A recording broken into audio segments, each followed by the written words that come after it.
गुरुक्षेत्र को प्रणाम, गुरुदेव को प्रणाम, आपको प्रणाम। शांति पाठ से आरंभ करते हैं। ओम पूर्णमदः पूर्णमिदं पूर्णात् पूर्णमुदच्यते पूर्णस्य पूर्णमादाय पूर्णमेवावशिष्यते। ओम शांति शांति शांति। आज हम अगले 5वें मंत्र पर अध्ययन करेंगे, लेकिन उससे पहले हमने पिछले सत्र में जो आखिरी खंड था चौथे मंत्र का, जहाँ पे बताया गया था तस्मिन् अपहा मातरिश्वा दधाति। तो ये जो मातरिश्वा है, जैसे कि हमने पिछले सत्र में इसको अध्ययन किया, ये प्राण शक्ति से संबंधित है, जो वायु है वो। और देवताओं को भी हमने पढ़ा, वहाँ पे बहुत सारी इंद्रिय देवता हैं, चक्षु, श्रोत्र, घ्राण, त्वचा, वाक। तो मातरिश्वा को समझने के लिए एक छोटी सी कहानी है। एक बार क्या हुआ, हर एक इंद्रियों में होड़ लग गई कि भाई मैं ही श्रेष्ठ हूँ, मैं ही श्रेष्ठ हूँ। तो वहाँ पे फिर मातरिश्वा ने एक काम किया। ठीक है, अगर आपको लगता है कि आप ही सर्वश्रेष्ठ है, तो एक एक देवता सामने आया और उसको निष्प्रभ कर दिया। यानी अब चक्षु काम ही नहीं कर पा रहा है। चक्षु सामने आया और वो सामने आने पर उसको निष्प्रभ कर दिया।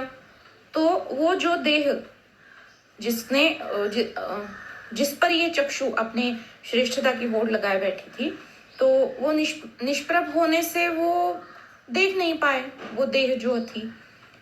तो देख ना पाने से बाकी कुछ हुआ नहीं। वो तो अच्छी तरह से देह जिंदा थी, वो जो प्राण, वो जीवात्मा था, वो जिंदा था, लेकिन देखने की जगह उसके जो बाकी 4 इंद्रियां थी वो अधिक सक्रिय हो गई। और वो श्रोत्र से ही देखने लगा, घ्राण से ही देखने लगा, त्वचा से ही जो महसूस करना है उसको देखने की कोशिश करने लगा। तो इस प्रकार से वो तो अपना जीवन यापन कर ही रहा था। और इसी प्रकार फिर श्रोत्र आया, उसको निष्प्रभ कर दिया, तो उसके बिना भी काम चल गया। तो इसी प्रकार सारी इंद्रियां आई और फिर वो मुंह नीचे करके चली गई, क्योंकि उनके बिना तो काम चल रहा था जीवात्मा का। तो फिर अब सबसे बाद में ये मातरिश्वा आया। उसने कहा अब मैं ही इस जीवात्मा से बाहर निकल जाता हूँ। तो इस प्राण के सिवा सारे इंद्रियां मृतवत हो गई, उनमें कोई चेतना ही ना रही, कोई कार्य वो कर ही ना सकी। तो इस प्रकार से है। तो जो ये अहंकार की बात हो रही है ना, तो ये देवताओं को भी अहंकार हो जाता है। जैसे हमने इंद्र के बारे में बहुत बार पढ़ा है कि उसको अभिमान हो गया, उसमें विकार आ गया, उसने गैर वर्तन कर दिया, आदि आदि। तो ये जो देवता है, ये हमारे ही अलग अलग इंद्रियों के देवता है, और इससे हमें ही सीखना है। क्योंकि जीवात्मा जो है वो दोनों दिशा में जा सकता है, उन्नत दिशा में देव की तरफ और निचली दिशा में आसुर लोकों की तरफ, जैसा श्रुति ने सावधान हमें किया था। असुर्या नामते लोकाः, इस निषेध रूपी मंत्र में। तो इस प्रकार से ये एक मातरिश्वा की एक मजेदार कहानी है। और ऐसा भी नहीं है कि हम इसे आधे अधूरे छोड़ रहे हैं। अब यही जो प्राण है, इन प्राणों के ऊपर आगे का जो उपनिषद है, मांडूक्य उपनिषद है, जिस पर जो आदि शंकराचार्य है, उनके गुरु के गुरु यानी दादा गुरु, तो उनकी एक बहुत सुंदर टीका है, उसके ऊपर भी जो भाष्य है उसको हम पढ़ेंगे। अब उसमें क्या क्या दिया गया है, यही प्राण अभिमानी देवता बन जाते हैं। किसके माध्यम से? जैसे व्यष्टि है और समष्टि है। व्यष्टि यानी हमारा सीमित जो देह है, इसको व्यष्टि कहते हैं। अब ये व्यष्टि स्थूल शरीर, जैसे हम समझ पा रहे हैं ना कि हमारा जो स्थूल शरीर है, अब ये व्यष्टि है, तो व्यष्टि स्थूल शरीर अभिमानी जो आत्मा है उसे विश्व कहते हैं। इस प्राण को ही विश्व कहते हैं। अब ऐसे ही विश्व, तेजस, प्राज्ञ, इस प्रकार से अलग अलग नाम है। अब ये कैसे है, वहां पे व्यष्टि स्थूल शरीर का विश्व हो गया, व्यष्टि सूक्ष्म शरीर का अभिमानी आत्मा है तेजस, तेजसः इति उच्यते, इस प्रकार से इसकी व्याख्या वहां पे की गई है। अब व्यष्टि का एक कोई कारण होता है, ये जो देह है व्यष्टि बनी हुई है हमारी, उसका एक कोई कारण है, वो कारण की अभिमानी जो देवता या आत्मा है उसको प्राज्ञ कहते हैं। अभी ये समझ में नहीं आया तो कोई बात नहीं, इसको हम बहुत विस्तार से आगे मांडूक्योपनिषद में पढ़ेंगे, और ये सारा प्राण के ऊपर ही सारा अध्ययन उसमें भी बड़े विस्तार से दिया गया है। अब जैसा मैंने आधा अधूरा बताया, इसको बस पूरा कर देती हूँ और हम अगले मंत्र पे बढ़ेंगे। अब ये तो व्यष्टि हो गई, व्यष्टि में स्थूल है, व्यष्टि में सूक्ष्म शरीर है और व्यष्टि में एक कारण शरीर है। इनकी अभिमानी देवताओं को अनुक्रम से विश्व, तेजस और प्राज्ञ कहते हैं। अब जैसे व्यष्टि है उसी प्रकार समष्टि भी है, जिससे हम ब्रह्मांड या जो शरीर के बाहर का जो जगत है उसको हम समझते हैं। तो ये समष्टि जो है ये स्थूल रूप से है, ये सूक्ष्म रूप से है और इसका एक कोई कारण भी है। जैसे व्यष्टि स्थूल शरीर है उसी प्रकार समष्टि स्थूल शरीर भी है, और इसके शरीर अभिमानी देवता है विराट, जो प्राण है उसको विराट कहते हैं। वही प्राण जब समष्टि में स्थूल रूप में अभिमानी देवता बन जाता है तो इसको विराट कहते हैं। अब समष्टि सूक्ष्म, समष्टि का भी कोई सूक्ष्म शरीर है ना, तो उसको हिरण्यगर्भ कहते हैं। अब इसी प्राण को देखिए हिरण्यगर्भ कह रहे हैं। अब इसी समष्टि कारण जो शरीर है उसके अभिमानी देवता है उसको मायावी कहा गया है। अब इतने सारे प्राण हैं तो आप बिल्कुल चिंता मत कीजिएगा, इस प्राण जो है ना, ये मातरिश्वा जो है, इसके ऊपर आगे बहुत विस्तार से आएगा, लेकिन अभी यहाँ पे इसका कोई ये नहीं बन रहा है ना, उसका कोई अनुबंध यहाँ पे नहीं बन रहा है, तो इसलिए हम इसे यहीं पे छोड़ रहे हैं। लेकिन आगे जाके इसके ऊपर बहुत विस्तार से हम इसका अध्ययन भी जरूर देखने वाले हैं। तो इस प्रकार से जैसे अभी छोटी सी जो कहानी मैंने बताई थी उसमें ये जो मातरिश्वा है, ये जो प्राण है, यही नियामक है, जो नियंत्रण करते हैं। प्राणों के नियमन से इस माया पर नियंत्रण पाना संभव है। जैसे कि हमने पिछले सत्र में देखा था, हम बहुत शांत एक जगह बैठे हुए हैं तो हमारी सांसें धीमी धीमी बहुत लंबी सी चलती है। वही हम में कोई अगर विकार आ गया, जैसे क्रोध आ गया, तो हम बड़े ताव से कुछ बोलने लगे तो आप देखिए सांसें फूल जाती है या फिर सांसें तेज गति से चलती है। तो ये क्या हो रहा है, प्राणों में अंतर आ रहा है।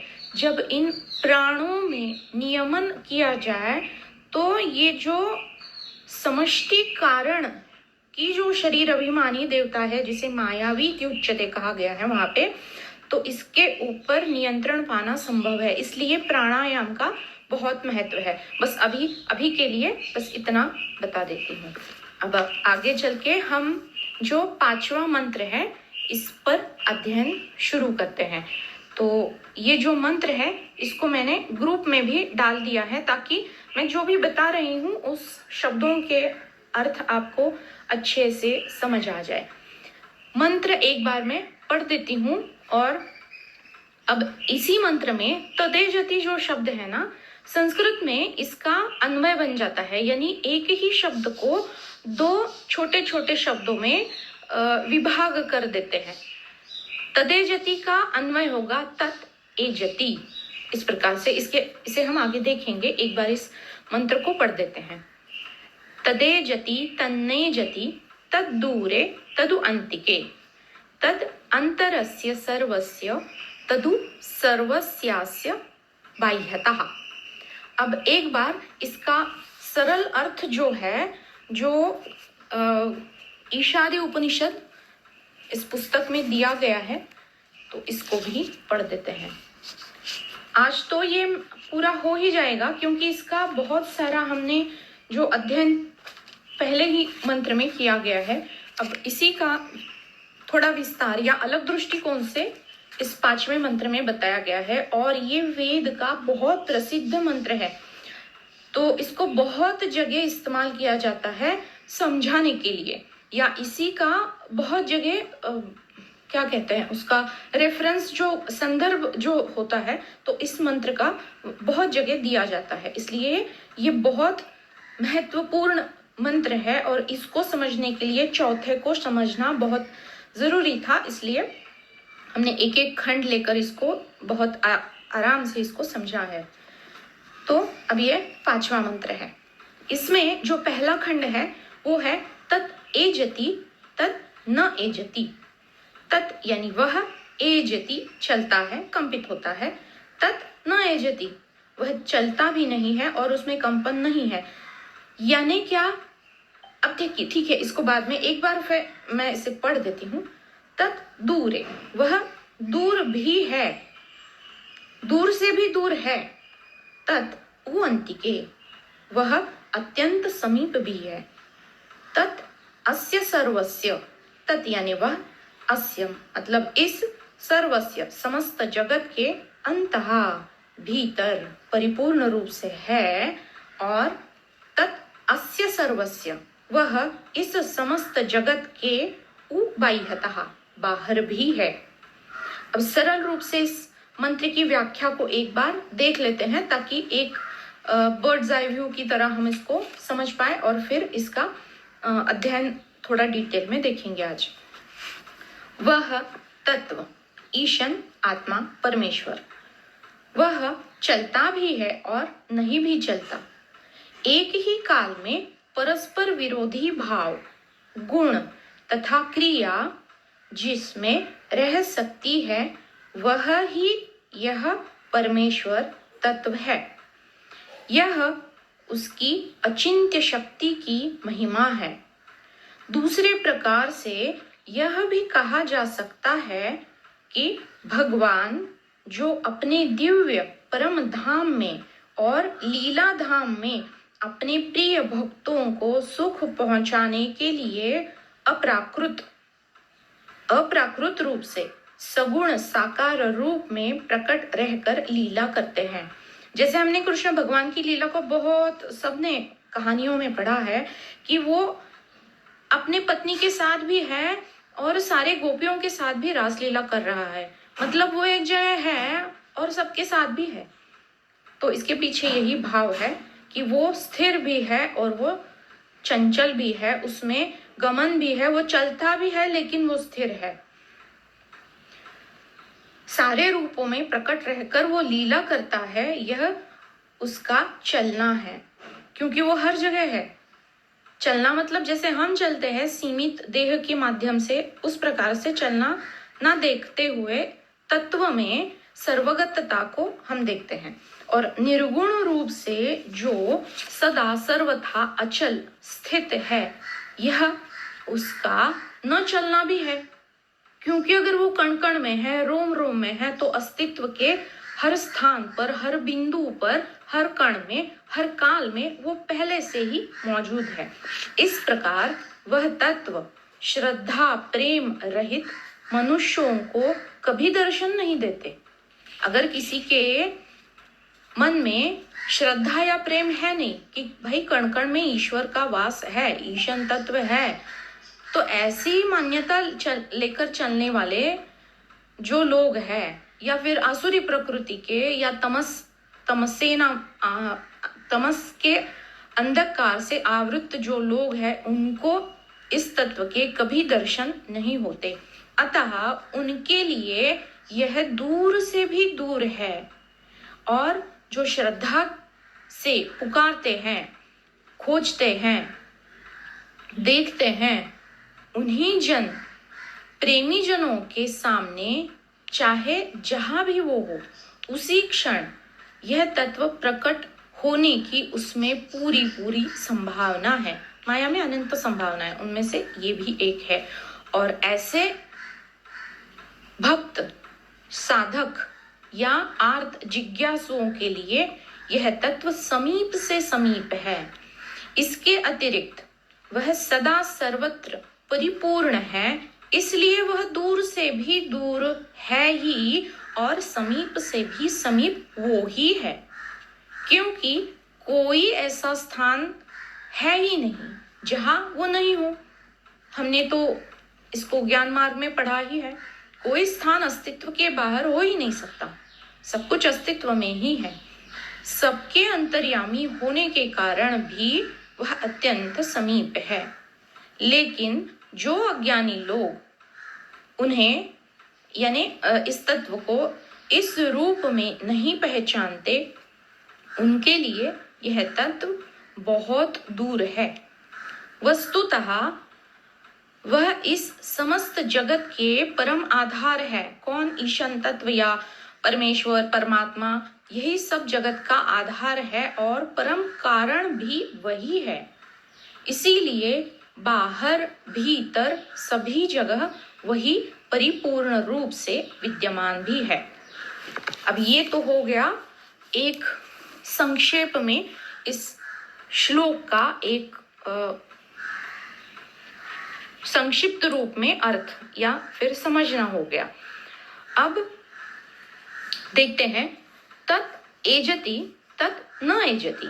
इसको पहले भी देखा है, लेकिन अब यहाँ पे थोड़ा दूसरे दृष्टिकोण से देखेंगे कि वह यानी जो ईशन तत्व है, आत्मा है, तत् एकम, वो एक ही है। हमने पिछले मंत्र में देखा है। उसमें एजति कंपन घटित होता है। कंपन होने से चलित तत्व है या गमन आदि क्रिया घटित है। लेकिन वह अनेजति, वह अकंपित है, उसमें कोई कंपन नहीं, उसमें कोई क्रिया नहीं। अब यहाँ पे कंपन और स्थिरता या फिर चलना और अचलता, ये दोनों विरुद्ध गुण जो है ये दर्शाए गए हैं और इन्हीं का आरोपण एक ही तत्व में तत् एकम, एक के भीतर इन दोनों को दर्शाया गया है। यानी मैं, अगर वो तत्व मैं ही हूं तो मैं स्थिर हूं, लेकिन फिर भी मैं चलित हूं। अब ये कैसे भाई, इसको कैसे समझेंगे? समझ लीजिए कि मैं अपनी कुर्सी पे बैठी हूं, आप अपनी जगह बैठे हैं, आप स्थिर है, मैं भी स्थिर हूं, लेकिन फिर भी पृथ्वी अपनी गति में घूम रही है।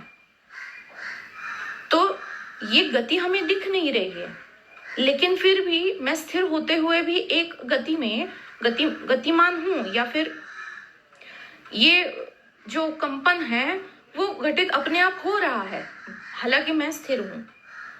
या फिर दूसरे परिप्रेक्ष्य में देखें, अब ये समष्टि होगा, अब व्यष्टि में अगर देखना है तो मैं अपनी जगह स्थिर बैठी हुई हूँ, लेकिन मेरे भीतर अगर मैंने कुछ चाय या कॉफी पी है या फिर कुछ खाना खाया है, तो उसको पचाने की जो क्रिया मेरे पेट में हो रही है, वो जो माइक्रो ऑर्गेनिजम्स अपना अपना काम कर रहे हैं, जो पाचक रस का स्रवण हो रहा है, पचाने की क्रिया घटित हो रही है, क्या उसमें हलचल नहीं है?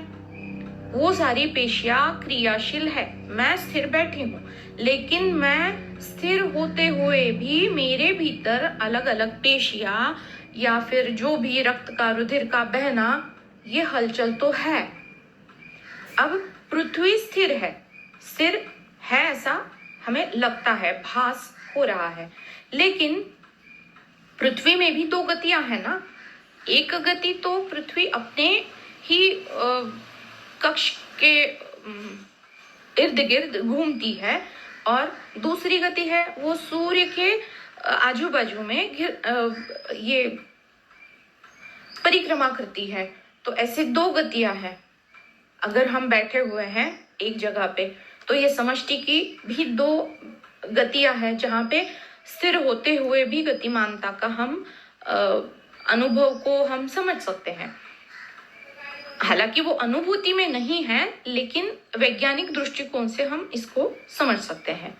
अब जैसे इसी का उदाहरण दूसरे दृष्टिकोण से लिया जाए, तो रोज हमें सूर्य एक जगह से दूसरी जगह जाते हुए दिखता है, यानी सूर्य में गमन दिखाई पड़ता है, हिलना, परिवर्तन दिखाई पड़ता है। यानी हर रोज हमें सूर्य पूरब की दिशा से उदय होते हुए दिखेगा, ऊपर जाएगा और पश्चिम की दिशा में वो अस्त भी होगा। तो सूर्योदय और सूर्यास्त ये हमें भास हो रहा है, भ्रम हो रहा है, लेकिन क्या वास्तव में वो वैसा है? बिल्कुल नहीं। सूर्य अपनी जगह स्थिर है। जिसमें गमन क्रिया घटित है वह कभी कहीं पर गमन नहीं करता, लेकिन वो गमन क्रिया घटित होने का आभास तो हो रहा है। इसी प्रकार जैसे सूर्य में अभी हमने देखा, तो इसी प्रकार ये जो तत्व है ईशन आत्मन जो एक ही है, उसमें गमन क्रिया घटित होते हुए भी वह कहीं पर भी गमन नहीं करता। यानी ये जो कंपन या गमन का घटित होना हमें दिखाई दे रहा है, ये मात्र भ्रम के कारण है। अब इसी प्रकार ये जो गमन है या परिवर्तन है, इसको अगर हम अगर अवस्थाओं के परिप्रेक्ष्य से देखेंगे तो जागृत, स्वप्न, सुषुप्ति ये सारी अवस्थाएं हैं, या फिर स्थूल से सूक्ष्म या फिर जैसा बर्फ है उसका पानी हो गया, फिर उसकी भाप हो गई, तो ये अवस्थाएं अलग अलग दृष्टिकोण में जो अवस्थाएं बदलती है, तो ये तो हमें दिखाई पड़ता है कि अवस्थाएं बदलती है। जीव की अवस्थाएं या फिर वस्तु या पदार्थों की अवस्थाएं, बीज है उसमें भी अवस्थाओं का अवस्थांतरण हम देखते हैं। तो जो जगत है उसमें सारी अवस्थाएं बदलती हुई हमें दिखती है, हम महसूस कर पाते हैं। लेकिन ये सारी अवस्थाएं बदलते हुए भी जो ये तत्व है उसमें कोई अवस्थाओं का अवस्थांतरण घटित नहीं होता, क्योंकि वो सारी अवस्थाओं से परे है। और उसमें कोई अवस्था ना होते हुए भी जो सारी अवस्थाओं के परिवर्तन घटित हो रहे हैं, ये इसी तत्व में ही घटित हो रहे हैं जो मात्र एक दृष्टि का आभास है। अब ज्ञान मार्ग में हम सारे हैं तो इसको समझ ही रहे हैं, तो इसको अधिक समझाने की आवश्यकता है नहीं, लेकिन अगर फिर भी अगर समझाना है इसको तो आप बोल दीजिएगा, मैं अधिक इसको स्पष्ट कर दूंगी अगर स्पष्ट नहीं हो रहा है तो। और अब इसको एजति यानी कंपन, जो शब्दशः इसका अर्थ है, तो जिसमें चलन या कंपन घटित होता हुआ दिख रहा है, वो दिखते हुए भी यह तत्व अचल है, अकंपित है। तत् एजति तन्नेजति, वह चलकर भी स्थिर है, वो गमन करके भी एक ही जगह निश्चल है। उस एक अकंपित स्थिर तत्व में कंपन, गमन, चलन, जो भी परिवर्तन या जो भी बदलाव, दो अवस्थाओं का अवस्थांतरण जो दिखाई पड़ रहा है, वो मात्र अनुभव है, जो भ्रम है, एक आभास है, दृष्टि का भ्रम है। लेकिन वो है, मिथ्या रूप में वो है। और इस तत्व में ना कोई गमन है, ना कोई कंपन है, ना कोई नाद है, ना कोई अवस्थाओं के परिवर्तन है, ना गमन है, ना कोई स्थान है। अब इसको हम आगे देखेंगे, लेकिन ये कैसे घटित हो रहा है? जैसे बिंब और प्रतिबिंब। अब इस तदेजति तन्नेजति को हम बिंब और प्रतिबिंब जो न्याय है शास्त्रों में, जिसे विस्तार से समझाया जाता है, तो इसके लिए हम एक उदाहरण लेंगे आईने का। मैं आईने के सामने खड़ी हूं, तो मैं बिंब हो गई और आईने में जो मेरा दिख रहा है वो प्रतिबिंब हो गया। अब आईना जिस प्रकार है उसी प्रकार से प्रतिबिंब मुझे मेरा भासित होगा, दिखाई देगा, क्योंकि प्रतिबिंब तो मात्र भास ही है। अब अगर आईना कॉन्वेक्स है या कॉन्केव है, तो हम देखते हैं ना, किसी हम जत्रा या किसी बड़ी जगह जाते हैं तो वहां पे बड़े बड़े आईने लगे हुए होते हैं। एक में हम इतने लंबे दिखते हैं, दूसरे में जाते हैं तो इतने नाटे दिखते हैं, या फिर दूसरी कहीं जगह जाएंगे तो हम इतने मोटे दिखते हैं, फिर इतने पतले दिखते हैं। तो हमें जब मैं छोटी थी तो बड़ा मजा आता था देखने में, एक में लंबा, एक में छोटा, एक में मोटा, एक में पतला, कितने रूप बदल रहे हैं। क्यों बदल रहे हैं?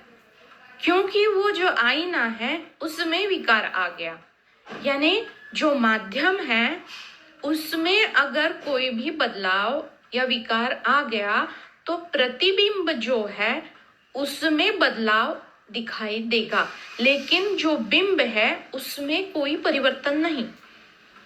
तो ये जो तत्व है ये अव्यक्त है, अदृश्य है, जिसमें कोई कंपन नहीं है, उसका हमें कभी अनुभव नहीं होगा। लेकिन उसका जो मिथ्या प्रतिबिंब है, जो माया में दिख रहा है, तो माया तो विकारी ही है। माया में विकार के सिवा माया हो ही नहीं सकती। जो 3 गुण है सत्व रज तम, वो 3 दोष लेके ही एक सिक्के के 2 पहलू जैसे होते हैं। तो यहाँ पे गुण है तो वहां पे दोष लेकर ही माया की निर्मिति हुई है। तो दोष यानी विकार, तो किसी भी एक गुण या दोष का अधिक मात्रा में बढ़ जाना या बहुत ही कम हो जाना, तो ये व्याधि के रूप में हमें ये विकार दिखाई पड़ता है। जब तक वो सम में स्थित है तब तक कोई व्याधि या कोई विकार दिखाई नहीं पड़ता, लेकिन वो पहले से उपस्थित तो होता ही है। जैसे आईने में जब तक आईना बिल्कुल साफ है तब तक विकार नहीं दिखाई पड़ेगा, लेकिन उसके पीछे अगर कोई आवरण जिसे पारे से कवर किया जाता है पीछे से, उसमें अगर कोई खोट आ गई या कोई खराबी आ गई, विकार आ गया, तो प्रतिबिंब में वो विकार दिखाई देगा। या फिर आईने के ऊपर अगर धूल जम गई तो आईने पे विकार आ गया।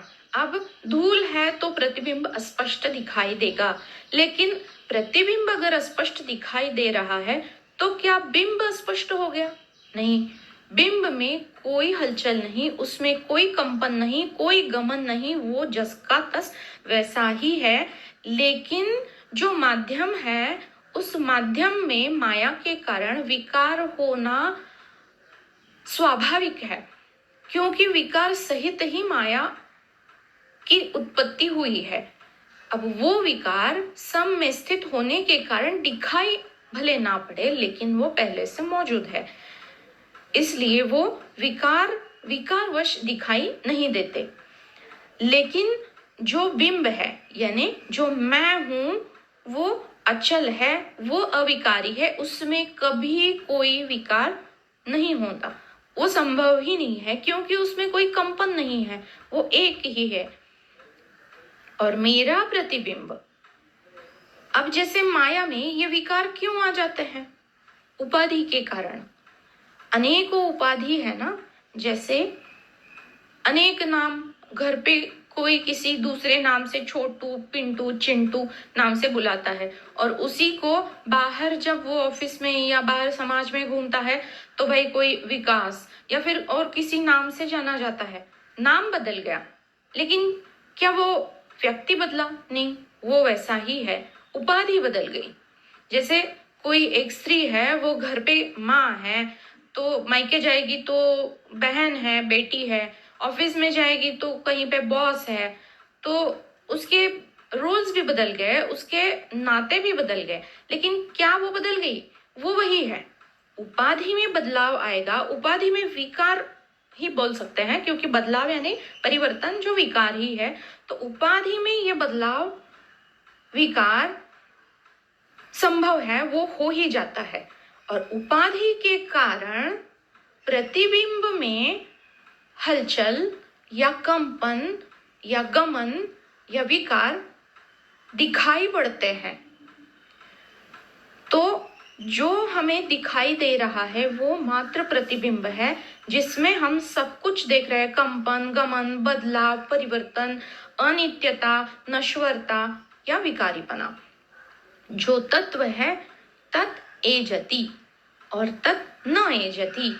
इसी प्रकार ये जो सारे मिथ्या रूप है उसमें जो भी बदलाव एजिंग है, एजन है, वो उसमें है, तत्व में न एजति, तत् न एजति। अब ये तो पहला खंड हो गया। अब इसका दूसरा खंड है तत् दूरे तत् उ अंतिके, तद दूरे तदु अंतिके, इस प्रकार है। अब इसको मैंने अन्वय करके बताया हुआ है और इसके मैंने सारे अर्थ भी डाले हुए हैं, आपके सामने ही है। तत् दूरे, वह दूर है, अपितु तत् उ अंतिके, वह अत्यंत समीप है। क्योंकि अस्तित्व कैसे है? अस्तित्व स्थान से परे है। जितने भी स्थान, बिंदु जो भी हम देखेंगे वो मात्र कल्पना है। वो जो जितनी भी कल्पना हम करेंगे सारे अस्तित्व में ही आएंगे। ये तो ज्ञान मार्ग में हमने पढ़ा ही हुआ है।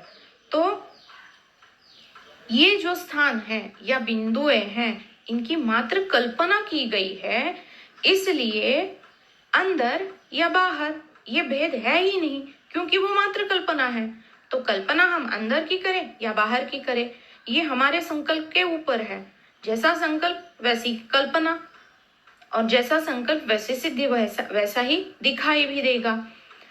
तो इसलिए कहा जा रहा है तत् दूरे, वह दूर है। अब ये दूरी किनके लिए है? अंधेन तमसावृता, ये जो हमने पिछले मंत्र में देखा था, आसुरी नाम ते लोकाहा, आसुरी लोग यानी जो तमस गुण के आधिक्य से, जो हमने अभी देखा ना विकार कैसे उत्पन्न हो जाते हैं, तो माँ गृधा श्रुति ने पहले मंत्र में बताया। लेकिन लालसा ना करो, ये समझ में ही नहीं आ रहा है। मुझे अधिक की कामना है, अधिक से अधिक मुझे उपभोगना है, मुझे अधिक से अधिक चाहिए। इस प्रकार ग्रुध यानी ग्रीड यानी लालसा की वृत्ति जिनमें अधिक मात्रा में है, यानी जो साधक नहीं है, जो आसुरी वृत्ति के लोग हैं, जो इस तमस वृत्ति से घिरे हुए हैं। अब इस तमस वृत्ति से घिरे हुए होने के कारण, तमस यानी क्या? अंधकार, ज्ञान का अंधकार। तो जिनके इर्द गिर्द इस ज्ञान का अंधकार सारी दिशाओं से पूरा घिरा हुआ है, तो वो कहाँ पे मौजूद है? पूरे अंधकार में मौजूद है। तो उनको कुछ दिखाई ही नहीं दे रहा है। जो भी बताया जा रहा है, जो गुरु वाक्य है या फिर जो शास्त्र बता रहे हैं क्या करना चाहिए, क्या नहीं करना चाहिए, उनको कुछ दिखाई ही नहीं। जैसे हम किसी अंधेरे कमरे में जाते हैं तो क्या हमें कुछ भी दिखाई देता है? नहीं दिखाई देता। उसी प्रकार से ये आसुरी वृत्ति के जो लोग हैं, उनको इस तमस वृत्ति यानी ज्ञान के अभाव के कारण उनके जीवन में पूरा अंधेरा आजू बाजू में मौजूद है। उनको कुछ दिखाई नहीं दे रहा। जो भी शब्द वो सुन रहे हैं वो सुनाई नहीं दे रहे हैं। जो बताया जा रहा है वो समझ में नहीं आ रहा है। और जो उन्हें दिखाई दे रहा है, जो माया है, मिथ्या है, भ्रम है, उनके लिए वही सत्य है। अब उन्हें पैसा दिखाई दे रहा है तो पैसा ही उनका सर्वे सर्वा है और वही उनके जीवन का सत्य है। इस प्रकार से ये तमस के अंधकार से घिरे हुए हैं। ऐसे लोगों के लिए ये तत्व बहुत दूर है। क्योंकि उस श्लोक में, अब आपको लगेगा कि इतना सारा मैंने उसको टाइम क्यों लिया है ये सारे मंत्रों को, क्योंकि जब तक ये अंधेन तमसावृता, ये जो आसुरी लोगों का जो वर्णन उस श्लोक में आया है, तीसरे श्लोक में, इसको जब हम अच्छी तरह से नहीं समझेंगे तब तक ये तत् दूरे समझ में नहीं आएगा। क्योंकि यहाँ पे उस श्लोक में बताया जा रहा है कि ये जो आसुरी प्रवृत्ति के जो लोग हैं, उनकी वृत्ति हमेशा उसी तमस में घिरी हुई रहती है और वो अनंत जन्मों तक वही जो आसुरी लोग हैं उसी में रमण करते रहते हैं। कितना भी समय चला जाए, कितने भी जन्म लेने पड़े, वो उसी में पैदा होते हैं, फिर से वही वृत्ति लेकर जीते हैं और उसी में मर जाते हैं। तो उनके लिए ये तत्व बहुत दूर है। क्यों दूर है? क्योंकि पहले ही बताया गया है कि यह तत्व कैसा है, अव्यक्त है, अदृश्य है। तो अब जो अदृश्य है, जो बोला जा रहा है, वो जिन्हें समझ में नहीं आ रहा, जो सुनाई दे रहा है वो भी सुनाई नहीं दे रहा है, तो ऐसे लोगों के लिए जो अव्यक्त है उसको वो क्या देख पाएंगे, जो अदृश्य है उसको कैसे समझ पाएंगे। तो ऐसे लोगों के लिए ये तत्व बहुत दूर है। ऐसे लोगों के लिए यह आत्म तत्व मानो जैसे उसकी प्राप्ति असंभव है। इसको शंकराचार्य जी के टीका में, संस्कृत में है, उसमें वो बताते हैं, वर्ष कोटि शतैहि अपि। कितने वर्ष? शत कोटि, यानी 100 करोड़ वर्ष भी ऐसे आसुरी संपत्ति के लोगों को आत्म प्राप्ति संभव नहीं होती। लेकिन ये होना संभव है। क्यों? क्योंकि प्रहलाद का जन्म कहाँ हुआ? हिरण्यकश्यपु के ही उसका ही बेटा बनके वो पैदा हुआ ना। था तो वो राक्षस गण ही था, मतलब आसुरी संपत्ति के इर्द गिर्द ही वो पैदा हुआ।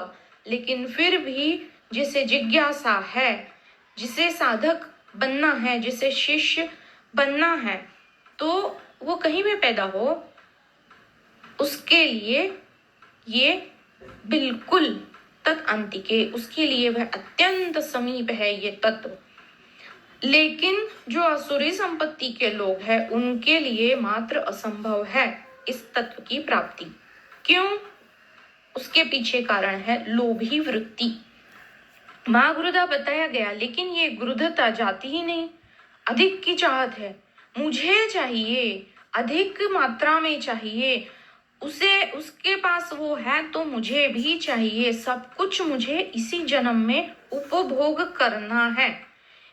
ऐसी जो गृध वृत्ति है, हाव यानी लालसा की वृत्ति है, या फिर जो भी दिखाई पड़ रहा है वो ये जो लौकिक जगत है, तो लौकिक की अगर इच्छा है तो प्राप्ति तो लौकिक की ही होगी। पैसे की कामना है तो पैसे ही प्राप्त होंगे ना। लौकिक की इच्छा है तो ये अलौकिक है ना तत्व, इसकी प्राप्ति कैसी होगी? जो व्यक्त भी नहीं है, जो दृश्य में कभी अवतरित ही नहीं होता, उसकी प्राप्ति ऐसे लोगों को कैसे होगी? क्योंकि उनके संकल्प में ही वो नहीं है, उनकी कल्पना ही नहीं है वहां तक, तो उनकी पहुंच ही नहीं है।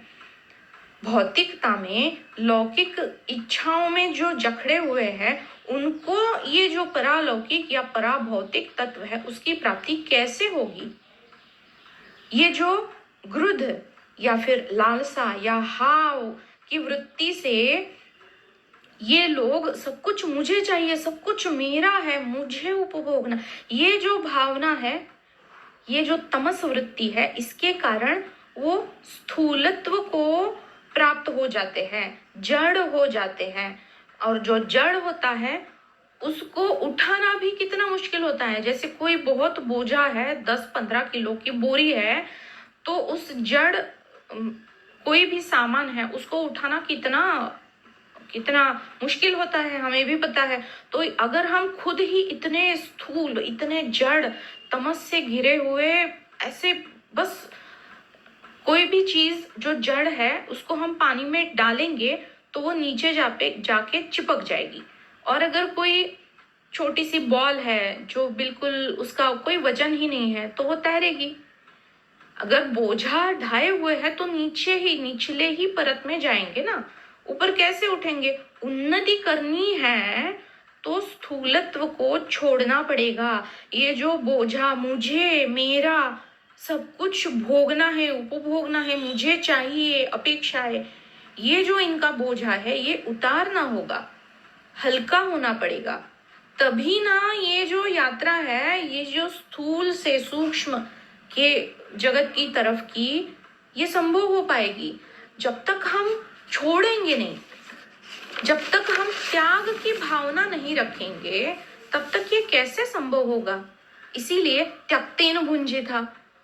तो जहाँ पे भी आपको शंका हो रही है तो ये सब कुछ मैंने पहले से ही डाला हुआ है, वो वहां पे जाके वो वाला वीडियो आप जरूर देख सकते हैं। उसको बहुत विस्तार से हमने बहुत बहुत सलीके से हर एक व्याख्या को अच्छे से समझा है।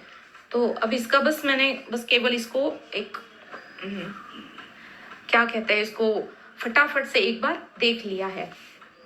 अब ये जो आसुरी वृत्ति है, तो भौतिकता में फंसे जो लोग हैं, जिनको केवल जो दृश्य है उसी में सत्यता होने वाले जो लोग हैं, उनके लिए ये तत्व बहुत दूर है। दूरे, ये दूरी उनके लिए बताई जा रही है। तत्व के प्रति जिज्ञासा होने पर भी, अब जैसे ये आसुरी लोग हैं, तो हम देखते हैं हमारे आजू बाजू में कितने सारे लोग हैं। तो मुझे भी कई लोगों ने बताया कि आप तो घर पे ही बैठी है, अब इतने इतने पढ़े लिखे हो, बहुत सारी सिटी में हो और कुछ नहीं करती। तो मैं हंस देती हूँ, कुछ नहीं करना यानी क्या करना है, पैसा ही तो कमाना है बाहर जाके। अगर वो मेरी जरूरतें पूरी हो रही है और अगर मेरी आवश्यकता है घर पे, जब बच्चे छोटे थे तो पैसे और लाके क्या करेंगे, जो आवश्यकता है उसके हिसाब से चलना भी होगा ना। तो मतलब बड़े बड़े शहरों में क्या होता है कि हर एक ने घर से बाहर निकलना ही है, पैसा कमाना ही है, और यही एक जीवन की व्यवस्था बनी हुई है। सारे लोग बस भाग रहे हैं, दौड़ रहे हैं, पता नहीं किसके पीछे। और बड़ा घर चाहिए, और बड़ी गाड़ी चाहिए, और स्टैंडर्ड ऑफ लिविंग इतना होना चाहिए। अरे वो स्टैंडर्ड ऑफ लिविंग वो वस्तुओं में थोड़ी ना है, वो विचारों में है ना। तो ये जो भौतिकता में फंसे हुए लोग हैं, जिनको जो दिखाई पड़ रहा है उसी में सत्यता माने हुए हैं, ये सारे ही तो आसुरी लोग हैं। हम भी तो उन्हीं में से है। कहीं ना कहीं पे तो ठेस लगी, तब जाके ना ये देखने की, कुछ जानने की जिज्ञासा पैदा हुई है। तो इस आसुरी वृत्ति से ऊपर उठना है हमें।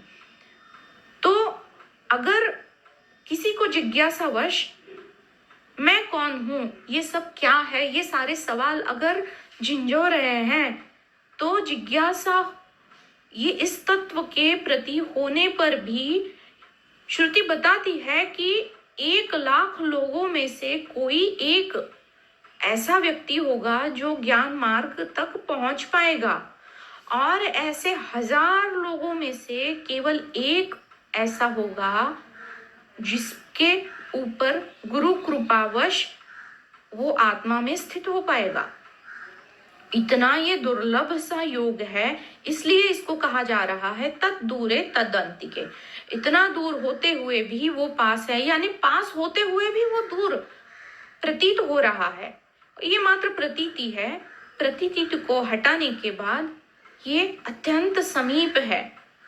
इसलिए कहा जाता है कि जो ज्ञान मार्ग तक पहुंच जाता है, उसने पिछले अनेकों अनेक जन्मों में कर्म मार्ग किया हुआ है, उसके बाद उपासना भी, भक्ति मार्ग भी किया हुआ है। ये करने के बाद उसके अंतःकरण में शुद्धि धीरे धीरे घटित होने के उपरांत भी इस जन्म में भी उसी जीव को कर्म और उपासना के मार्ग से थोड़ा बहुत तो गुजरना ही होता है, और उसी के बाद ज्ञान मार्ग उस जीवात्मा के लिए प्रशस्त हो जाता है। तो ये सारा नियति ने बनाया हुआ एक हम रास्ता है। वो क्यों बनाया हुआ है इस प्रकार से, ताकि जब जीव गर्भ में होता है तो बोलता है सोहम सोहम, यानी ये जो तत्व है ना वही मैं हूं, सोहम सोहम। फिर जब वो बाहर आता है तो क्या क्या, इसमें कोहम कोहम, मैं कौन हूं, मैं कौन हूं। ये जो ककार है ना, तो ये आकार ले लेता है संसार का। कौन में अहंकार छुपा होता है, और इसको निशेष करने के लिए ये जो माया रूपी हमारी शक्ति माँ है, वो अपना काम कर ही रही है। इसलिए इतना सारा ऊपर नीचे, सुख दुख, यश अपयश, सब कुछ कर्मों के मार्ग से गुजरते हुए कुछ तो बेटा अपना सर झुकाओ, कहीं पे तो झुकाओ, श्रद्धा रखो, कहीं पे तो इस तत्व की श्रेष्ठता समझो, जानो, मानो। इस प्रकार ये आगे बढ़ते हुए ज्ञान मार्ग की तरफ प्रशस्त करता है। तो इस यहां तक आने में सबसे बड़ा प्रत्यवाय यानी सबसे बड़ी बाधा कौन बना? जीव का अहंकार ही बना। जब मुझे लगता है कि मैं करता हूं, तो उसे पता चलता है कि मैं कितना भी करूं, क्या वो घटित होता है? नहीं होता। अगर वो होना है तब भी होगा। तो मैं कौन हूं? मैं करता नहीं हूं। धीरे धीरे उसके भीतर वो भाव बढ़ने लगता है। तो फिर जो मुझे चाहिए वो हो नहीं रहा है। वो होने के लिए उपासना, प्रार्थना, भक्ति, शरण, सेवा, ये सारा इस जीव के अहंकार को मिटाने की प्रारब्धवश कोशिश हो रही है। क्योंकि सबसे बड़ा प्रत्यवाय तो ज्ञान प्राप्त होने के लिए ये जीव का अहंकार ही बना हुआ है। और हम आगे जाके देखेंगे कि कोई भी आप उपनिषद ले लीजिए, उस उपनिषद के सबसे पहले पहले जो 1 या 2 मंत्र है ना, उसमें अब कोई भी गुरु उस शिष्य को तब स्वीकार करता है जब वो अपना अहंकार रूपी जो अपनी चप्पल है वो उस दरवाजे के बाहर निकाल कर पूरा पूरा समर्पित भाव से जब वो गुरुगृह में प्रवेश करता है, तब जाके उसको ज्ञान गुरु एक जगह तो वो गुरु बताते हैं कि आप जब प्रश्नोपनिषद में गुरु वहां बताते हैं कि वो इतना सब होने के बाद 1 साल आप सेवा करोगे और उसके बाद अगर मुझे पता होगा तो मैं आपके प्रश्नों के समाधान यानी आपके प्रश्नों के उत्तर दूंगा। तो इतना श्रद्धा और समर्पण आवश्यक होता है ज्ञान मार्ग तक पहुंचने के लिए, जो आजकल हमें कितना इजीली सब कुछ बहुत आसानी से मिल रहा है, इसलिए उसकी हमें अहमियत ही नहीं पता चलती। तो ये अहंकार की जो बाधा है, जो ज्ञान मार्ग में खुद ही अपना रास्ता रोके खड़ा रहता है, वही जीव अहंकार के रूप में। क्यों? क्योंकि वो उसको सीमित बनाता है स्वार्थी वृत्ति से। ये जो तमस गुण है वो है ही ना, सब कुछ तो एक जीव के अंदर त्रिगुणात्मिका माया है, तो देह में सारे गुण होंगे, सत्व रज तम। तम गुण जब भी बढ़ेगा तब ये स्वार्थ वृत्ति बढ़ने के कारण जड़ता अपने आप बनेगी। और ये किससे होगा? अहंकार से होगा। ये जो सूक्ष्म से भी सूक्ष्म अहंकार है ना, ये बहुत घातक है, बहुत डेंजरस है। इसलिए हम हर जगह इसी को पढ़ने वाले हैं आगे जाके। अहंकार को चप्पल मार मार के उसको इतना छोटा बनाओ कि वो जैसे उसकी कोई हैसियत है ही ना। तो इस अहंकार को अगर समझना है तो 2 शब्द है, अहम और कार। कार यानी आकार। किसका आकार? अहम का आकार। अब ये जो मेरा अहम है, ये कौन कौन से आकार ग्रहण करता है? संसार आकार कभी हो जाता है, तो कभी विकार का आकार ले लेता है। अब ये विकार में भी कितने सारे हैं ना, काम का आकार, क्रोध आकार, लोभ आकार, द्वेष आकार, मोह आकार, ममत्व का आकार, ममकार, कितने सारे विकार हैं। इन सारे रूपों, रंगों में, इन सारे आकारों में ये जीव का अहंकार फंस जाता है और अटक जाता है, और उसकी आगे की यात्रा वहीं पे रुक जाती है और उसे पता ही नहीं चलता। ये क्यों होता है? अज्ञान के कारण। जैसे बताया जाता है, ब्रह्म जो तत्व है वो जिस प्रकार अनादि है, उसी क्षण माया पैदा हुई है वो भी अनादि है, और ये अज्ञान जो है ये भी अनादि है। तो ये जीव जो अनंत जन्मों की यात्रा करके आ रहा है, तो उसका अज्ञान भी अनादि है, और उसकी मान्यताएं केवल इस जन्म की नहीं है। बहुत सारी स्मृतियां हैं, संस्कार है जो पिछले जन्म से वो लेके आया है। तो इन सारी अज्ञानवश मान्यताओं को मन में बिठाए हुए वो जी रहा है, और खुद ही अज्ञानवश अपने ही मन से जंजाल बनाकर उसी जाल में ये जीव फंस जाता है। संकल्प से सृष्टि अपने आप बन ही जाती है। इसलिए कहते हैं कि माया बड़ी दुस्तर है भाई, इसको तैरकर पार करना संभव नहीं है। तो अच्छा है किसी गुरु की नौका में बैठ जाए। इसीलिए कह रहे हैं तद्दूरे, इसलिए वे यह जो तत्व है तो ऐसे अहंकारी ममकारी लोगों के लिए बहुत बहुत दूर है। अनंत जन्मों तक इसको प्राप्त करना संभव नहीं है।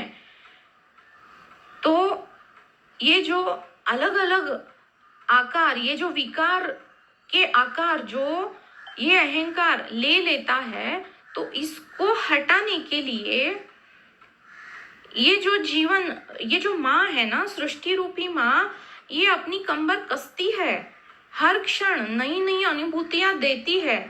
हमें पता होता है कि गरम तवा है, इसको छूने से हाथ जल ही जाएगा, गुरुजी का बहुत फेवरेट उदाहरण है।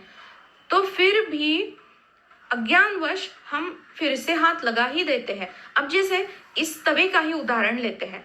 ये जो तवा है, क्या इस तवे में जलाने की क्षमता है? बिल्कुल नहीं। वो तो साधारण मामूली सा कोई धातु है ना, किसी धातु से बना हुआ है। इसको जब हम अग्नि के ऊपर रखते हैं तो ये जो अग्नि है, ये अग्नि इस तवे का आकार ले लेती है।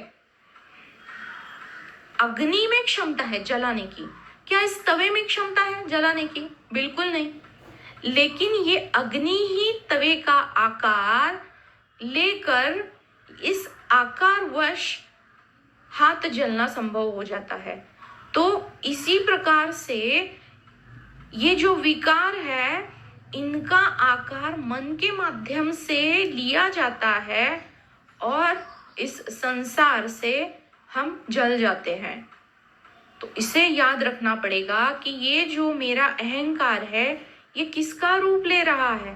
क्या मैं संसाराकार हो रहा हूँ? क्या क्रोधाकार हो रहा हूँ? अगर क्रोधाकार हो रहा हूँ तो वो क्रोध मुझे जलाएगा ही जलाएगा, वरना इसमें कोई क्षमता है नहीं जलाने की। अगर मेरा मन संसाराकार हो रहा है तो संसार में फंसना घटित होगा, वरना इस संसार में कोई क्षमता नहीं है मुझे किसी बंधन में बांधने की। ये मन के माध्यम से ये संसाराकार होना घटित हो रहा है, अज्ञानवश हो रहा है, अलग अलग मान्यताओं की वजह से हो रहा है, संकल्प से हो रहा है। और ये सारा, इसके पीछे अगर कोई कारण है तो इस जीव का अहंकार ही है या फिर अभिमान है। ये तो अभिमान या अहंकार दिख जाता है, लेकिन ये जो सूक्ष्म से भी सूक्ष्म अहंकार होता है, जो ज्ञानियों को भी होता है, वो जो पता ही नहीं चलता, तो ये अहंकार लेकर जो जीव, अब ये सूक्ष्म है, लेकिन हमें ये भी पता है आकाश तत्व कैसा है, सूक्ष्म से भी सूक्ष्म है, इसीलिए वो सर्वव्यापी है ना। तो ये सूक्ष्म से भी सूक्ष्म अहंकार कितना सर्वव्यापी हो गया, तो वो जड़त्व को ही प्राप्त हो जाएगा। तो जितना आसुरी वृत्ति के लोगों का ऊपर उठना और इस जड़त्व को त्यागना बहुत मुश्किल होता है, इसी प्रकार से इस सूक्ष्म से भी सूक्ष्म अहंकार को खोज पाना और इसको हटा पाना बहुत मुश्किल होता है। इसलिए गुरु के प्रति समर्पण। अब जैसे किसी ने मानो समझ लिया कि मुझे पूरा पूरा ज्ञान हो गया है, लेकिन अगर वो अधूरा ही ज्ञान हुआ है, कुछ शेष है, तो ये जो ज्ञान का सूक्ष्म अहंकार कहीं पे बैठ गया है, तो इसको ना निश्चयात्मिका बुद्धि कहते हैं शास्त्रों में। ये तो बहुत बड़ी बाधा बन जाती है तत्व में विलीन होने के लिए। तो इसको भी समझना पड़ेगा कि कौन कौन सी बाधाएं या कौन कौन से प्रत्यवाय आ सकते हैं। और इसीलिए कहते हैं कि ये बड़ी दुस्तर है और बहुत मुश्किल है। जैसे 1,00,000 लोगों में से कोई एक ज्ञान मार्ग तक पहुंचेगा और 1000 लोगों में से केवल एक को ये घटित होगी घटना।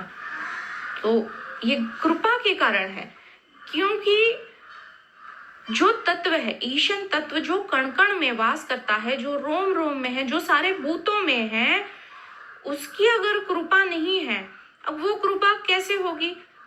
क्या हम भले ही माया मिथ्या है, लेकिन इसके कण कण में इस तत्व को हम जान रहे हैं, इसकी श्रेष्ठता को मान रहे हैं, तभी ना जाके कृपा होगी।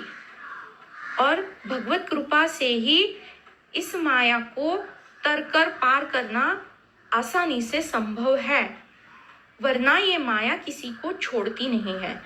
लेकिन वो ऐसे साधक शिष्य गणों को बख्श देती है जो इस भगवत कृपा के पात्र हो जाते हैं, जो शिष्य बन जाते हैं, साधक जिज्ञासु बन जाते हैं। क्यों? क्योंकि ये जो भगवान क्या है? माया का पति है ना वो। तो ये माया जो पति के शरण में है उनको वो बख्श देती है, इसलिए वो इस माया से बचकर उसको तैर कर पाना उनके लिए संभव हो जाता है। तो इस प्रकार से ये हो गया। अब देखते हैं थोड़ा सा इसको अगर पूरा ना कर पाए तो थोड़ा सा जो बच जाएगा वो अगले सत्र में लेंगे। फिर आगे है तदु अंतिके, तत् उ अंतिके, ये तो अभी पहला ही खंड हो रहा है। तदे जति तन्ने जति तद दूरे तद उ अंतिके, तद्वंतिके इस शब्द का अन्वय हो जाता है तत् उ अंतिके। लेकिन श्रुति माँ बता रही है जो भक्त निरभिमानी, जो अभिमान रहित साधक शिष्य है, जो विनम्र है, तो माँ है ना वो बता रही है ऐसे बच्चों को ये श्रुति माँ सहला रही है, हौसला दे रही है। क्या? कि वो ये जो है ना ये इतना दूर भी नहीं है, दूर तो है ही नहीं। वो जो तत्व है वो बेटा बिल्कुल तेरे समीप है, वो नजदीक है, वो तुझसे दूर है ही नहीं, वो पास है, बिल्कुल पास है, तेरे ही भीतर है। तद उ अंतिके, वरना तद दूरे वो बहुत दूर है, वो अनंत जन्मों की यात्रा कर कर ही प्राप्त होगा, ऐसा अगर किसी ने समझ लिया तो अगर कोई साधक बनना ना ही पसंद करे और जिज्ञासा उठने के बाद फिर वो छोड़ ही ना दे, ऐसा भी तो लग सकता है ना। माँ है ना वो। अब जैसे कोई औषध है और वो औषधि छोटा बेटा है, वो कड़वाहट की वजह से वो ले नहीं रहा है, तो वो क्या करेगी? वो उसको उसके भीतर गुड़ या शक्कर डालेगी, उसको मीठा बनाएगी, लेकिन वो पिलाने की कोशिश तो करेगी ना जितना हो सके। ऐसे नहीं तो इस प्रकार से, तो इसी प्रकार से ये श्रुति माँ है। पिछले ही मंत्र में इसके बारे में तदे जति तन्ने जति कहने के बाद भी यहाँ पे बता रहे हैं तदु अंतिके, वो तेरे पास ही है, तू ही तेरे ही भीतर है वो। लेकिन वो किसको प्राप्त होगा? जो खोजेगा सो पाएगा। खोजने की देरी है, क्योंकि ज्ञान पर सबका अधिकार है। लेकिन ये लेकिन जो है ना, इसको अंडरलाइन करना है। उसे प्राप्त करने के लिए पात्रता हमें बनानी होगी, खुद को पात्र सुपात्र बनाना होगा। इसीलिए कार्यक्रम में गुरुजी बताते हैं साधक के गुण।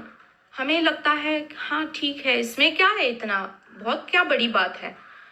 वो सुपात्र बनाने में ही पूरे जन्म निकल जाते हैं। हौसला किसी को मिल जाए कि हाँ भाई बहुत दूर भी नहीं है, पास है, मिलेगा मिलेगा, कोशिश करते रहो। हौसला मिलने पर एक साधक खोज शुरू करेगा।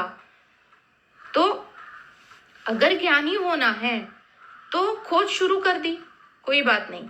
तो सबसे पहले तो सुपात्र हो जाओ, साधक के जो गुण हैं वो अपने भीतर बना लो, वो प्राप्त करने की कोशिश करो।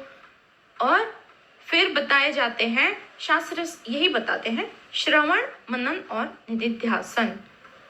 सुनो, गुरु के वचनों को सुनो, उसके ऊपर मनन करो। यही तो बात हो रही है ना, मनन और निधिध्यासन। जब इसको हम जीवन में किसी भी एक क्षण या किसी भी सिचुएशन में अगर हम इसको उतार पाए, जैसे साक्षी भाव आता है चला जाता है, तो कोई बात नहीं। एक भी दिन में एक बार भी इसको अगर हम अपने अपने अनुभवों में उतार पाए तो वो हो गया निधिध्यासन। लेकिन गीता में बताया जाता है श्रद्धावान लभते ज्ञानम और दूसरे कहीं पे भगवान बताते हैं संशय आत्मा विनश्यति। श्रद्धावान को ज्ञान प्राप्त हो ही जाता है, वही तो उसके काबिल है जो श्रद्धा रखता है, जो सकारात्मक दृष्टिकोण से खोजने की कोशिश करता है, जो पूरे पूरे साधक के गुण खुद में उतार कर ज्ञान मार्ग पर आगे बढ़ता है। लेकिन संशय आत्मा विनश्यति, जो गुरु के वचनों पर संशय, उसको विश्वास है नहीं, उसका विनाश हो जाता है। यहाँ पर आने पर भी वो प्राप्त नहीं होता उसे। लेकिन अगर गुरु पर श्रद्धा है, मार्ग पर विश्वास है, गुरु वचनों को बार बार सुना जा रहा है, उनके शब्दों के पीछे क्या कहने की कोशिश हो रही है उसको समझने की, जानने की कोशिश, यत्न हो रहे हैं, तो ये साधक के गुण अपने आप पनप ही जाते हैं। प्रयत्न से सब कुछ साध्य हो ही जाता है। और फिर क्या है, ज्ञान तो एक क्षण मात्र की घटना है जो चुटकी में हो जाता है, लेकिन ये कृपा साध्य है। इस ज्ञान को हमें पता है, ज्ञान कैसा है, ज्ञान अज्ञेय है, जो बुद्धि से कभी नापा ही नहीं जाएगा। बुद्धि अगर मिथ्या है, माया है, तो इस सीमितता से, इस मिथ्या बुद्धि से हम इस सत्य को कैसे जानेंगे? वो संभव ही नहीं है। बस क्षण मात्र से एक घटना किसी क्षण घटित हो सकती है और केवल हमें खुद को सुपात्र बनाने के लिए जन्मों जन्म यत्न करते रहने हैं। अब ये क्यों करने हैं? अंतःकरण की शुद्धि के लिए। वो शुद्धि जब घटित हो जाए तो ये ज्ञान चुटकी में अपने आप घटित हो जाता है। लेकिन पूरा जन्म या फिर अनेकों जन्म, जन्मों जन्म इस अंतःकरण की शुद्धि में ही निकल जाते हैं। और इस शुद्धिकरण के लिए ही पहले कर्म मार्ग और उपासना मार्ग बताया गया है। वो सब कुछ एक जीव बनकर हम करके यहाँ तक आए हैं, और इस जन्म में भी अनेकों जन्म ये कर्म और उपासना करके ही इस ज्ञान मार्ग पर आना उन्हें संभव हो जाता है। जैसे हम जब कोई भी एग्जाम में बैठते हैं तो परीक्षा कितनी, 1 या 2 घंटे की परीक्षा होती है, ज्यादा समय नहीं लगता। लेकिन उस परीक्षा को पास करने के लिए हमें साल भर तैयारी करनी पड़ती है। तो इसी प्रकार से है, जिसे हम जन्म जन्म इसको पूरा जन्म इसकी तैयारी करनी है, यानी क्या, श्रवण मनन निधिध्यासन करना है।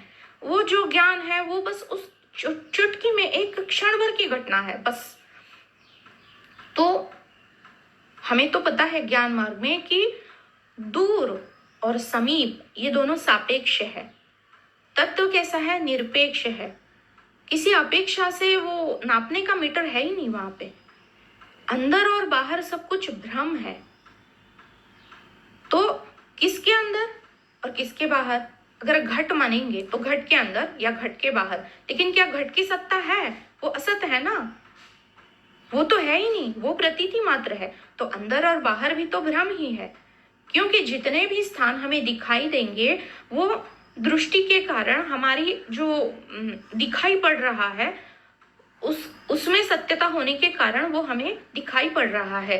तो जितने भी सारे स्थान हमें दिखेंगे, वस्तुएं दिखेंगी, वो मात्र भ्रम है दृष्टि का। जितने भी सारे स्थान, वस्तु, पदार्थ जो कुछ है, सब कुछ तो तत्व में ही है। और ये तत्व कैसा है? सर्वव्याप्त है। ईशावास्यम इदम सर्वम। ये तत्व सारे स्थानों से, काल से, वस्तु, पदार्थ सबसे परे है, क्योंकि काल, स्थान, वस्तु, जगत ये मात्र कल्पना है और ये तत्व में ही निहित है। तो यहाँ पे अगर देखना है हमें तो तद दूरे तद अंतिके, तो दूर और पास का ये जो भेद बताया जा रहा है, तो ये जो तत्व है ये तो स्थान से परे है, उसमें स्थान है ही नहीं, वो स्थान से रहित है, ये तो हम जानते ही है।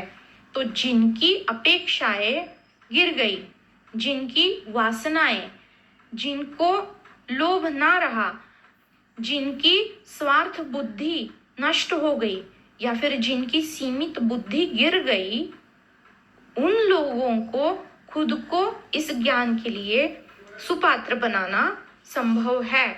उसके लिए पहले ही मंत्र में श्रुति ने बताया था, त्यक्तेन भुंजिथा और मा गृधाः। इसको जब हम त्यागेंगे, त्यागने की कोशिश करेंगे, त्यक्तेन भुंजिथा, इसको हम याद रखने की कोशिश करेंगे, तो ऐसे साधकों की धीरे धीरे निष्ठा हो जाती है। किस में? हर कण में ईशन का वास है। ईशावास्यम इदम सर्वम, या फिर वासुदेव इदमिति सर्वमिति। अब ये जो तत्व है, तो ये मायोपाधित हो गया। जो माया है वो असल में है नहीं, प्रतीति है। तो माया में सारी उपाधियां है ना, तो इस तत्व पर जो माया का आरोपण उपाधि के कारण हो गया, उसमें चंचलता है। माया में चंचलता है, अस्थिरता है, परिवर्तन है, गमन है, सारी अवस्थाएं हैं, जिसको हमने अभी इसी सत्र में शुरुआती दौर में इसको देखा, कौन कौन सी अवस्थाएं हैं वो। और जो सत्य स्वरूप है, जो तत्व है, वो अविचल है, स्थिर है, नित्य है, उसमें कोई अवस्थाएं नहीं है। वो सारे अवस्थाओं से परे है, सारे स्थानों से परे है, सारे कालों से परे है। तो इसीलिए यहाँ पे आज का तो इतना ही देखेंगे, अब थोड़ा सा ही बचा है। तो यहाँ पे जो तत् दूरे तत् उ अंतिके, दूर है पर फिर भी पास है, निकट है। लेकिन जो आसुरी वृत्ति के लोग हैं, उनके लिए वो निकट होते हुए भी तत् दूरे, वो बहुत दूर है, बहुत मुश्किल है। तो ये जो तमस वृत्ति है या फिर लोभी विकारी पना है, वो कभी हमें पनपे ना, इसके लिए हम हर क्षण सावध होने के लिए शायद इस प्रकार से ये मंत्र में कहा जा रहा है। इस प्रकार इस तत्व को जानकर जो अद्वैत अवस्था है, जो मैं हूं, उसमें मैं स्थित होने की ओर बढ़ना या फिर उस अवस्था में स्थित होना बहुत हमें आसानी होगी। और इसके लिए श्रुति माँ हमारे ऊपर कृपा कर रही है। तो आज तो थोड़ा बच ही गया है, तो उसको हम अगली सत्र में देखेंगे। तो आज के लिए पूर्णमदा से आज का सत्र यहीं पे समाप्त करेंगे। ओम पूर्णमद पूर्णमिदम पूर्णात् पूर्णमुदच्यते पूर्णस्य पूर्णमादाय पूर्णमेवावशिष्यते। ओम शांति शांति शांति। आज के सत्संग में जुड़ने के लिए सबका आभार।